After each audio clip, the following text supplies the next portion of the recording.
U ono vrijeme okupljahu se oko Isusa svi carinici i grešnici da ga slušaju. Stoga farizeji i pismoznanci mrmljahu: ovaj prima grešnike i blaguje s njima. Na to im Isus kaza ovu prispodobu: tko to od vas, ako ima 100 ovaca, pa izgubi jednu od njih, ne ostavi onih 99 u pustinji, te pođe za izgubljenom dok je ne nađe. A kad je nađe, stavi je na ramena sav radostan, pa došavši kući, sazove prijatelje i susjede i rekne im: radujte se sa mnom, nađoh ovcu svoju izgubljenu.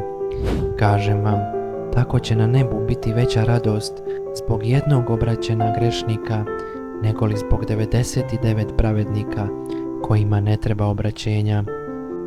Ili koja to žena, ima li 10 drahma pa izgubi jednu drahmu, ne zapali svjetiljku, pomete kuću i brižljivo pretraži dok je ne nađe.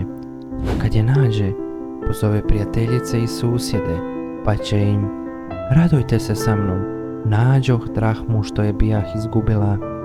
Tako kažem vam, biva radost pred anđelima Božjim zbog jednog obraćena grešnika.